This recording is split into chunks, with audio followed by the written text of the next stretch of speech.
Welcome back, students. We are discussing about the problem session.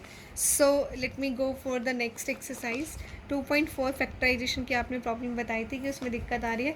So let me take one question from the exercise 2.4, question number 4. Let me take some random question that is like आपको concept clarity हो जाए. 3x² minus x minus 4. देखिए आपने इस तरह के question जो हैं वो मिडिल टर्म स्प्लिटिंग के नाम टॉपिक से आपने 8th स्टैंडर्ड में भी किया हुआ है. Let me repeat again. मैंने खुद इसको बहुत अच्छे से एक्सप्लेन किया था अपनी प्रीवियस वीडियोज़ में. अब दोबारा से इस चीज़ का रिपीटेशन आपके सामने करने जा रही हूँ.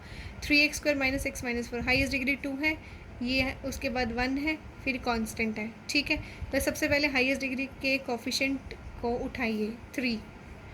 अब x² के कोफिशिएंट को उठा लिया, प्लस माइनस के साथ जो भी सिंबल है वो साथ में उतारना है, +3 है. ठीक है, अब 4 को उठाइए. क्लियर होगी ये बात. 4 कौन है? कांस्टेंट, यानी कि x² के कोफिशिएंट को उठाना है और कांस्टेंट को उठाना है. ठीक है जी. 3 और 4 इन दोनों को कीजिए मल्टीप्लाई, 12 आ जाएगा. क्लियर है. बीच वाले नंबर यानी कि x का कोफिशिएंट चेक कीजिए क्या है. इसका कोफिशिएंट है 1. अब ऐसे दो नंबर सोचो जिनको मल्टीप्लाई करके आए 12 और उन्हीं दो नंबर को आपस में प्लस करके या माइनस करके, प्लस करके या माइनस करके. रीज़न ये है कि मैंने ना किसी का कोफिशिएंट का सिंबल नहीं उठाया है. आप भी मत उठाना, मैंने स्टार्टिंग में बोला था ना, पर मत उठाना, उससे ज़्यादा आसान हो जाएगा समझना. ध्यान रखना ये बात. मैंने किसी का सिंबल नहीं उठाया है. मैंने x² का कोफिशिएंट उठाया, कांस्टेंट उठाया, मल्टीप्लाई कर दिया. मैंने -4 नहीं उठाया, 4 उठाया. आप भी ऐसे ही करो. क्लियर है. फिर उनको मल्टीप्लाई कर दो, 12 आ गया. अब दो नंबर ऐसे सोचो जिनको मल्टीप्लाई करके आए 12 और उन्हीं दो नंबर को जो तुम सोच रहे हो ना, उन्हीं दो नंबर वो ऐसे होने चाहिए जिनको आपस में प्लस करो तो x का कोफिशिएंट आए 1 या माइनस करो तो 1 आए. तो ऑब्वियसली दो नंबर को अगर हम प्लस करते तो 1 तभी आता अगर एक उससे नेगेटिव पॉजिटिव की टर्म में होता है ना. तो वो दो नंबर कौन से हैं? ये तुम्हारे सामने लिखे हुए हैं. 3 × 4 12 और 4 - 3 1. क्लियर होगी बात. यानी कि कैसे लिख सकते हैं? 3x² माइनस एक्स माइनस 4 को हम कैसे लिख सकते हैं? 3x², ये माइनस है ना, इसको ऐसे ही लिखा हो, जो भी सिंबल है ऐसे ही. अब इस टर्म को स्प्लिट किया, middle term splitting. Middle term है बीच वाली यानी कि x, तो इसको आप ब्रैकेट में लिखो. क्लियर होगी बात. अब ये क्या है? 4 - 3. ठीक है, तो ऐसे लिखो 4x - 3x माइनस ये वाला 4 एज इट इज़. अब ये ऑब्वियसली मैंने ब्रैकेट में इसलिए डलवाया है ताकि आपको याद रहे. मिडिल टर्म स्प्लिटिंग को जब निधि मैम ने बताया था, जब भी हम उसको मिडिल टर्म को तोड़ते हैं तो ब्रैकेट में करते हैं. क्लियर है. ब्रैकेट में उसको तोड़ते हैं, स्प्लिट करते हैं. तो ये आ गया आपके पास 4x. ब्रैकेट के बाहर वाले सिंबल अब चेंज होने शुरू हो जाएंगे. -4x माइनस माइनस प्लस का 3x -4. ठीक है, तो ये आ गया आपके पास. अब क्या कॉमन आ रहा है देखिए ज़रा. x कॉमन आ रहा है और कुछ भी कॉमन नहीं है. 3x - 4 प्लस अब ये दो टर्म्स बचती हैं. क्या कॉमन है? कुछ कॉमन ही नहीं है. 1 है, मतलब 1 अगर कुछ कॉमन नहीं है तो 1 तो ही है. तो 3x - 4 as it is. 3x - 4 3x - 4. ये एक टर्म है, ये दूसरी टर्म है. रीज़न ये है ना, बीच में ये प्लस है. कई बार बच्चे जो है बीच में प्लस वाला ये लगाना ही भूल जाते हैं. मैंने खुद भी क्लासेस में देखा हुआ है, बच्चे बीच वाला ये जो सिंबल है इसको पुट ही नहीं करते हैं, लेकिन ये आपको हमेशा रखना है. ये एक टर्म बन गई. अब ये दूसरी टर्म है. इन दो टर्म्स में से 3x - 4 3x - 4 एक तो ये आपके पास आ गई है. ये वेरिफिकेशन स्टेप है आपका कि आप सही अप्रोच में हो. और दूसरा नंबर कौन सा है आपके पास? x + 1. ये आपका आंसर है. ये लीनियर फैक्टर्स हैं.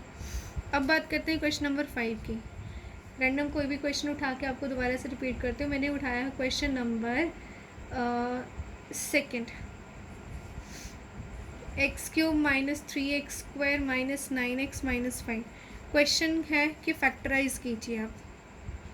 ठीक है जी. सबसे पहले इसको थोड़ा ध्यान से देखो. ये तो है, एक तो क्यूबिक पोलिनोमियल है. ठीक है, क्यूबिक पोलिनोमियल होने की वजह से ये ऐसे तो सॉल्व हो नहीं सकता. सिंपल सी बात है. तो यानी कि इसको करने का मेथड अलग होगा. तो यहाँ पे आपको कैसे करना है, मैं ये रेड पेन से इसको मार्क कर रही हूँ. आप कांस्टेंट की तरफ जाइए. कांस्टेंट की जो भी टर्म है उसके फैक्टर्स देखिए क्या क्या हो सकते हैं. 5 के फैक्टर होगा 1 और खुद 5. क्लियर है. अगर कोई नंबर 1 मतलब कोई भी नंबर किसी का फैक्टर है तो जो वो पॉजिटिव सिंबल में है तो वो नेगेटिव सिंबल में भी उसका फैक्टर है। यानी कि 1 भी है तो -1 भी फैक्टर होता है, क्योंकि -1 भी सेम नंबर को रिमाइंडर 0 देता है डिवाइड करके। अगर 5 खुद है तो -5 भी है। यानी कि टोटल 4 फैक्टर्स हैं इसके। आप जो है यूजुअली बच्चे जो है नेगेटिव नंबर को अप्रोच में नहीं लेते हैं, क्योंकि टीचर्स इसके बारे में ज़्यादा एक्सप्लेन नहीं करते हैं।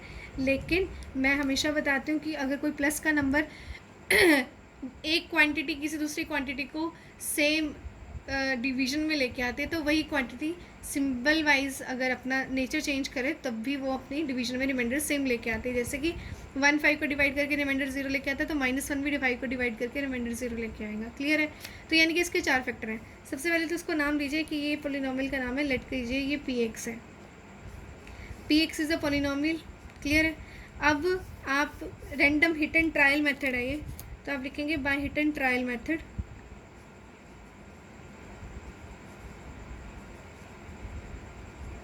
वी गेट, हमें क्या मिला। आप ना ये कोई एक रैंडम नंबर उठाइए, मैंने 1 उठा लिया, कांस्टेंट के फैक्टर्स देखे और उनमें से कोई एक नंबर उठा लिया, ये 1। इसको पुट करो पोलिनोमियल में। 1 की क्यूब 3, 1 की स्क्वायर 9 इंटू 1 -5, 1 -3 -9 -5, ये तो ज़ीरो नहीं आता भाई। यानी कि ये तो इसका फैक्टर, ये इसका फैक्टर तो है लेकिन ये पोलिनोमियल का फैक्टर नहीं है। So therefore 1 is not the factor of p of x। ये पोलिनोमियल का फैक्टर नहीं है, 5 का फैक्टर है, ये याद रखना। अब अगला नंबर उठाओ, अब -1 उठा लो, p ऑफ -1 पुट करो यहाँ पे। -1 की क्यूब -3 -1 की स्क्वायर -9 इंटू -1 -5, -1 की क्यूब -1 -3 इंटू -1 का स्क्वायर 1 प्लस माइनस +9 -5, ये कितना आया -1 -3 -4 +9 -5, कितना आया 5 -5 रिमाइंडर 0, मिल गया जी। अब यानी कि therefore -1 is the factor of px। बस अब तो कोई दिक्कत ही नहीं है। क्यूबिक पोलिनोमियल है, अभी प्रीवियस लेक्चर में बताया कि कैसे डिवाइड करते हैं, वो डिवीजन का फॉर्मूला लगाइए। और किससे डिवाइड करेंगे? -1 से। अब -1 से नहीं डिवाइड करना है, अब -1 फैक्टर है ना पोलिनोमियल px का, तो -1 को कैसे लिख सकते हो? -1 कब आता है? जब x + 1 को इक्वल टू 0 करते हो तभी आता है ना -1। यानी कि तुम्हारी इक्वेशन क्या बनेगी? -1 की इक्वेशन बनेगी x + 1। क्लियर है? ये याद रखना, ये चीज़, ये x की वैल्यू है ना, इसलिए बताएं x की वैल्यू आई है -1। ये -1 जो है वो 5 का फैक्टर है, ये मैंने पुट किया।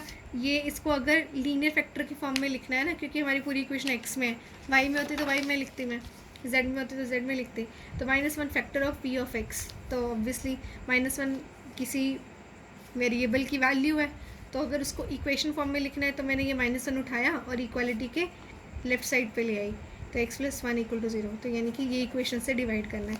यानी कि अब आपको इक्वेशन है हमारी x³ -3x² -9x -5 को डिवाइड करना है x + 1 के साथ।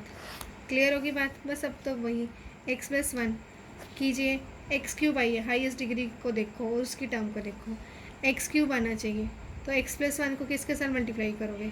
x² के साथ। तो अब x² को पहले x³ के साथ करोगे, x³ आ गया, प्लस x³ को 1 के साथ करोगे, x² आ गया। किसके साथ मल्टीप्लाई किया है? यहाँ लिखते चले जाओ, x² के साथ, तो ये आ गया x³ + x²। ठीक है, तो ये प्लस का सिंबल है, चेंज हो गया माइनस, ये प्लस का प्लस और माइनस कैंसिल 0, ये प्लस का तो माइनस, ये -4x², ये ऊपर से उठाओ -9x -5। ठीक है जी। अब x + 1 को किसके साथ मल्टीप्लाई करें कि -4x² आए? पहली टर्म को डिडक्ट करना होता है ना, तो किसके साथ करेंगे? -4 चाहिए, यहाँ 1 है, एक तो सबसे पहले किसके साथ करेंगे? -4, x की पावर 1 है तो दूसरी हम 1 लिखेंगे यहाँ पे। ठीक है, तो ऑब्वियसली -4x से किया मैंने, तो एक बार -4x को x के साथ किया मल्टीप्लाई, तो -4x, और माइनस प्लस माइनस -4x को और 1 के साथ -4x -4x² -4x। हमेशा सिंबल चेंज करना था, क्योंकि आप माइनस कर रहे हो, ध्यान याद रखना, ये माइनस था प्लस में हो गया, ये माइनस प्लस माइनस ख़त्म हो गया, ये माइनस ये प्लस में, minus 9x plus 4x minus 5x, ये माइनस 5। अब x प्लस ये किसके साथ किया था, माइनस 4x के साथ। किसके साथ करेंगे, मैं डायरेक्टली लिख रही हूँ, आप खुद समझ सकते हो आप, माइनस 5 के साथ, रिमाइंडर आ गया 0। क्लियर होगी बात। तो आपका क्वेश्चन क्या आ गया, x square minus 4x minus 5, इसको फैक्टराइज करो, क्योंकि क्यूबिक पॉलिनोमियल है, 3 फैक्टर होंगे, 3 फैक्टराइजेशन के लिए बोला गया है, 3 फैक्टर्स बनेंगे। क्वाड्रेटिक होती है इक्वेशन तो 2 फैक्टर बनते हैं ना, ये देखो 2 फैक्टर बनते हैं ना, क्वाड्रेटिक होती है, ये पहला फैक्टर ये दूसरा फैक्टर, क्योंकि क्वेश्चन क्वाड्रेटिक का था। अब क्वेश्चन क्यूबिक है, एक फैक्टर हमें मिल गया था ये, ठीक है जी, ये भी फैक्टर है, मैंने लिखा था ना अभी लास्ट लाइन में पिछले पेज में। दूसरा ये दो, बाकी 2 रिमेनिंग यहाँ से मिलेंगे। अब इसको फैक्टराइज कर लीजिए। अब 5 को मल्टीप्लाई करोगे कोफिशिएंट ऑफ एक्स स्क्वायर के साथ, तो 5 मल्टीप्लाई 1 इज़ 5। 2 नंबर ऐसे सोचो जिनको मल्टीप्लाई करने पे आए 5, मैं सिंबल नहीं उठा रही हूँ, मैं दोबारा बोल रही हूँ आपको बिना सिंबल के। 2 नंबर ऐसे सोचो जिनको मल्टीप्लाई करके आए 5 और उन्हीं दोनों को आपस में प्लस करके या फिर माइनस करके आए बीच वाले नंबर का कोफिशिएंट, यानी कि एक्स का, यानी कि 4। तो ऑब्वियसली कौन होगा वो, 4 और 1 हो सकता है, नहीं सॉरी 5 होना चाहिए, 5 और 1, 5 इंटू 1 इज़ 5, 5 माइनस 1 आ गया 4, ठीक है जी।